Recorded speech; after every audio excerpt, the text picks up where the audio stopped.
अस्सलाम वालेकुम, welcome back to my channel. कैसे हैं आप सब लोग? आई होप सब ठीक ठाक होंगे, खुश रहें, हमेशा हंसते मुस्कुराते रहें। और आज मैं वाइट सॉस पास्ता बना रही हूँ क्योंकि मुझे करना है बहुत ज़्यादा काम। तो मैं चाह रही थी पहले बच्चों का भी पेट भर लूँ, अपना भी पेट भर लूँ, ताकि काम करने का मज़ा भी आए और थकावट भी ना हो, भूख भी ना लगे। तो रात को खाना खाएँगे, अभी दिन का टाइम है, 2-3 बज रहे हैं, अभी हम पास्ता खाएँगे। और मुझे आज करने हैं बहुत ज़्यादा काम। क्या करना है, मुझे अपनी कबर्ड सेट करनी है लाजमी। मैं महीने में एक बार लाजमी करती हूँ, और कुछ जो कपड़े देने वाले होते हैं वो भी निकाल देती हूँ, साथ साथ निकालती रहती हूँ। और इतना बुरी हालत पड़ी हुई थी ना कबर्ड की, वो जब एक सूट निकालते हैं तो सारे बिखर जाते हैं, तो फिर समेटने को दिल नहीं करता, ऐसे ही बीच में डाल देते हैं। तो बहुत ज़्यादा मैसी हुई हुई थी। और दूसरा, मुझे ऊपर वाले रूम की सेटिंग भी चेंज करनी है, क्योंकि मैंने नीचे वाले की तो कर ली थी और ऊपर वाला मेरा रह गया है। मामू की भी 2-3 दिन तक वापसी है, तो उससे आने से पहले पहले मुझे सारे काम निपटाने हैं। बच्चों की छुट्टियां भी ख़त्म हो रही हैं। और पास्ता की रेसिपी मैंने इसलिए शेयर नहीं की क्योंकि मैंने अपने बहुत सारे व्लॉग्स में आप लोगों के साथ वाइट सॉस पास्ता की रेसिपी शेयर की हुई है, तो बार बार शेयर करना फ़जूल था। तो फिर भी अगर आप लोग कहेंगे तो मैं आपको फिर कभी व्लॉग बनाऊँगी तो मैं आपके साथ शेयर कर दूँगी। बहुत ईजी है और बहुत ज़्यादा मज़े का है। मुझे जितने भी पास्ता आज तक खाए हैं, मुझे यही पसंद है। और ये हो नहीं सकता कि मैं पास्ता बनाऊं और अम्मी लोगों को ना दूं। तो अम्मी लोगों के लिए मैं बस बॉक्स में डाल रही थी, खा के अपने काम वगैरह ख़त्म करके फिर उनकी तरफ जाऊंगी तो वो ये ले जाऊंगी, क्योंकि भाभी को भी पसंद है और अम्मी को भी पसंद है। अबू भी हुए तो वो भी खा लेंगे, तो इसलिए मैं उनके लिए भी पैक कर रही थी। तो अभी हम लोग पास्ता एंजॉय कर रहे हैं और उसके बाद करनी है सेटिंग चेंज, और फिर अपनी कबर्ड भी सेट करनी है। और ज़ैना बहुत खुश हो रही थी क्योंकि इसे बहुत ज़्यादा पसंद है और मेरा भी मोस्ट फेवरेट पास्ता है ये। और पास्ता ख़त्म करने के फ़ौरन बाद अब मैंने अपनी कबर्ड्स खाली करनी है। मैं चाह रही थी कि बच्चों के सारे इकट्ठे निकालूं और अपने इकट्ठे निकालूंगी। सारा मैंने बिखेरा डाला हुआ है। पहले मैंने सेटिंग चेंज कर ली थी, लेकिन आपको भी दिखाऊंगी नहीं, क्योंकि जब तक मेरी कबर्ड सेट नहीं हो जाती तो मैं इसके बाद आपको अपनी कबर्ड भी और रूम भी इकट्ठा दिखा दूंगी। और अभी बस ईमान और मैं इनको बैठ के फ़ोल्ड वगैरह कर रहे हैं। जो ऊपर पहनने वाली हुड्स जैकेट्स वगैरह हैं उनको अलग में रखेंगे, अलग साइड पे रखेंगे, और जो तकरीबन डेली पहनने वाले कपड़े होते हैं वो अलग साइड पे रखेंगे ताकि मिक्स ना हो जाएं। तो मैं ईमान को कह रही थी, बेटा इस तरीके से रखेंगे कि ज़्यादा दिन चल जाएं, क्योंकि रोज़ाना कबर्ड सेट करनी बहुत मुश्किल हो जाती है, मेरे से नहीं होती, हर हफ्ते 2 हफ्ते के बाद। तो मैं इसको कह रही थी कि गर्मियों की अब जब आएंगी ना, कपड़े निकालेंगे तो सेट करूँगी। तो बस जी, छोटी सी बात, थोड़ी सी बातें करने करने में मेरी कबर्ड तकरीबन सेट होगी। सिर्फ 2-3 रह गए हैं पोर्शन, बाकी सारे ख़त्म हो गए हैं।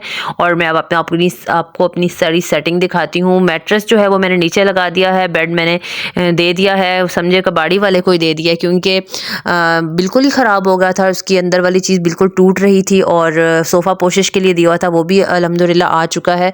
जो कलर मैंने उसको कहा था वो तो नहीं था, लेकिन उससे थोड़ा सा डार्क उसने लगा दिया, लेकिन फिर भी शुक्र है ये चल जाएगा। और अभी मैंने इसके कुशन नहीं लिए हैं, वो मैंने लेने हैं। तो मैंने मस्टर्ड या पीच कलर के लेने हैं। जिस तरह का मुझे कपड़ा मिल गया मैं जाके लंडे से देखूंगी, क्योंकि वहाँ का कपड़ा बहुत मजबूत होता है और सस्ते में मिल जाएगा। उसके बाद जो होगी स्टिचिंग वगैरह वो खुद कर लूँगी या किसी से करवा लूँगी, तो मेरे 1000 रुपये में मेरा ख्याल में कुशन तैयार हो जाएंगे। और कहाँ 5-6 हज़ार के सेट मिलते हैं, और कहाँ 1000 में इंशाल्लाह ताला कुशन मेरे तैयार होंगे। अभी मैंने फ़िलहाल दिखाने के लिए पुराने रखे हुए हैं, इनके ऊपर ही कवर चढ़ाऊंगी। तो अभी मैं कपड़ा लूँगी, उसके बाद जाके ये सब सिलेंगे। और देखिए कब लेती हूँ कपड़ा, भी तो सिर्फ बात हुई है, क्योंकि मामू आने वाले हैं तो कमरा खाली खाली और ये सोफ़ा भी खाली खाली बहुत बुरा लगेगा। तो अब है जी ये नेक्स्ट डे का व्लॉग, क्योंकि बच्चों की छुट्टियां हैं अभी, तो बहुत ज़्यादा मौसम ठंडा, इतनी स्मोगी वेदर हुआ था। तो हम लोग जा रहे हैं लैब, क्योंकि मैं लेज़र हेयर रिमूवर करवा रही हूँ फेस से, क्योंकि मेरे बहुत ज़्यादा बाल हैं, इतने ज़्यादा कि बता नहीं सकती। मैं तकरीबन हर वीक थ्रेडिंग करवाती हूँ और वो पेन मुझसे अब बर्दाश्त नहीं होती है। मैं बिल्कुल उकता गई हूँ अपनी इस चीज़ से। तो मुझे हस्बैंड ने भी कहा कि कितनी बार मैंने तुम्हें कहा करवा लो, लेकिन मैं नहीं करवाती। एक तो महंगा भी बहुत ज़्यादा है, रोज़ रोज़ का जाने आने का चक्कर बहुत मुश्किल हो जाता है मेरे लिए। बच्चों को मैनेज करना, घर को देखना, फिर सारे काम छोड़ के उधर जाना। लेकिन खैर मैंने सर्च वगैरह की गूगल से बहुत ज़्यादा, और अल्हम्दुलिल्लाह मुझे एक अच्छी जगह से मिला है। गुलबर्ग में है, इसकी 2-3 ब्रांचेस हैं। एक गुलबर्ग है, एक जौहर टाउन है, मॉडल टाउन है। बहुत अच्छा है, यकीन नहीं करेंगे आप। मैं एक सेशन करवा चुकी हूँ और मुझे इतना ज़्यादा फ़र्क पड़ा है कि मैं कहती हूँ मुझे सुकून आ गया है। और दूसरा सेशन तकरीबन 25 डेज़ के बाद होता है। मैं दूसरे सेशन के लिए जा रही हूँ। तो आप लोगों से पहले डिस्कस इसलिए नहीं किया, मैं चाह रही थी जब मुझे फ़ाइनल रिज़ल्ट मिलेगा और मुझे कोई फ़र्क पड़ेगा फिर मैं आपसे शेयर करूँगी। क्योंकि ये मेरा मसला है ना हेयर वाला, ये तकरीबन 90% ख़वातीन में है। बहुत ज़्यादा फेस पर बाल होते हैं, तो थ्रेडिंग करवाने की पेन भी बहुत मुश्किल होती है, बर्दाश्त नहीं होती है। वैक्स करवाओ, फिर 2-3 4 दिन निकलते हैं, फिर दोबारा आ जाते हैं। तो इससे ये होगा कि गैप पड़ता जाएगा, महीना 2 महीना 6 महीने का भी गैप पड़ गया तो चलो 6 महीने बाद जो होता है वो लेज़र करवा लेता है बंदा। अच्छा, मैंने जब डॉक्टर से चेक करवाया और उन्होंने मुझे बताया कि जो है आपका कंप्लीट नहीं ख़त्म होंगे, क्योंकि ये हेयर वाला जो ट्रीटमेंट है, रेज़र हेयर वाला, इससे कंप्लीट ख़त्म नहीं होते हैं, आपको साथ जुड़े रहना पड़ता है। बस ये होता है कि गैप बढ़ जाता है। पहले जब आपके आएंगे तो तकरीबन 2 महीने बाद आएंगे, फिर उसके बाद 3 4 5 6, बाज़ दफ़ा इतना गैप पड़ जाता है कि पूरे साल का जो है वो गैप पड़ जाता है, आपके नहीं आते हैं। तो मैं कहती हूँ यार, अगर 6 महीने नहीं तो 3 महीने बाद भी आते हैं ना तो सुकून में आ जाता है बंदा। 3 महीने बाद जाके लेज़र ट्रीटमेंट करवा लेता है। और दूसरा, पेन बिल्कुल भी नहीं होती। पेन सिर्फ एक हल्का सा पिंच होता है, जैसे फेस पे थोड़ी सी जलन होती है ना, जैसे मैं कैसे बताऊँ, जैसे सुई सी चुभती है, हमें टच होती है हमारी स्किन पे, बिल्कुल वैसे होती है, लेकिन वो बिल्कुल बर्दाश्त हो जाती है, बिल्कुल भी पेनफुल नहीं होता। या हो सकता है ये लैब बहुत अच्छी हो, शायद ये वजह हो। तो हम इनका डिस्काउंट लगा हुआ था और मैंने जब वो ऑफ़र देखी तो मैंने इनसे कॉन्टैक्ट किया। उन्होंने कहा अगर आप अभी करवाएंगे तो आपका पूरा ट्रीटमेंट जो होगा 6 सेशन होंगे, आपके डिस्काउंट के साथ ही होंगे। तो मैं तकरीबन 4500 दे रही हूँ एक सेशन के, तो तकरीबन 5000 लग जाते हैं, क्योंकि पेट्रोल का भी मैंने हिसाब रखा होता है। तो अब मैं जी करवा करना अपना लैब से फ्री हुई हूँ और मैंने कहा चलो लैब की भी थोड़ी सी आपको वीडियो बना के दिखा दूँ। बहुत अच्छा है, बहुत ही केयरिंग और बहुत ही अच्छा है। अगर आप लोगों ने जाना हुआ तो आप लोग मुझसे कमेंट में पूछ सकते हैं, मैं आप लोगों को सारा एड्रेस बता दूंगी, कोई इशू नहीं है। और दूसरा ये है कि अब बच्चों की छुट्टियों में के ख़त्म होने में थोड़े दिन रह गए हैं, तो अब हम लोगों ने जाना है कि मेरी कज़न्स हैं उनके घर, अंकल हैं, आंटी हैं, दादो भी हैं, बाबा जी भी हैं वहाँ पे। बहुत ज़्यादा उनके साथ हम लोग क्लोज़ हैं और बच्चे बहुत ज़्यादा खुश होते हैं उनके घर जाके।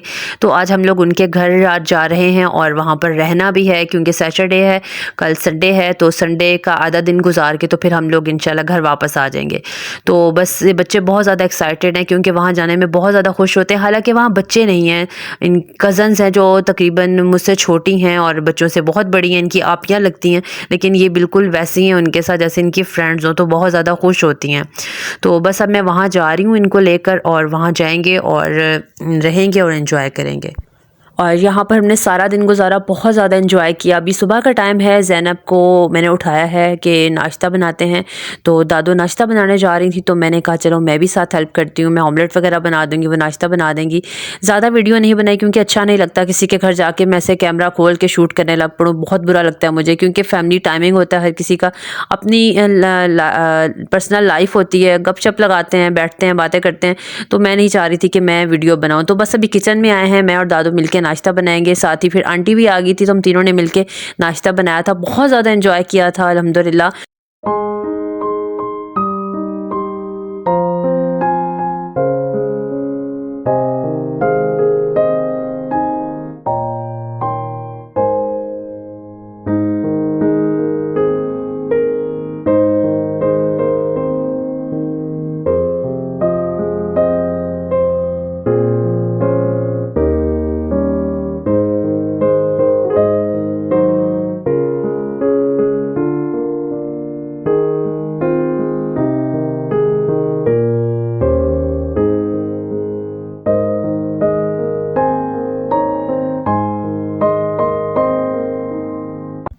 और खाना खाने के बाद हम लोग दिन का खाना भी खाया था, उन्होंने ज़बरदस्ती खिला दी, आंटी ने कहा नहीं खाना खा के जाना है, तो हम थोड़ा और बैठ गए। तो 3:30 4 बजे हम लोग निकले थे। मैं चाह रही थी शाम होने से पहले पहले घर पहुंच जाऊं। तो जेबीज़ की आइसक्रीम बच्चों को बहुत पसंद है, मुझे भी पसंद है। इसका चस्का मुझे सिस्टर ने लगाया था कि उसने खिलाई थी 1-2 दफ़ा, तो मुझे भी बहुत अच्छी लगती है।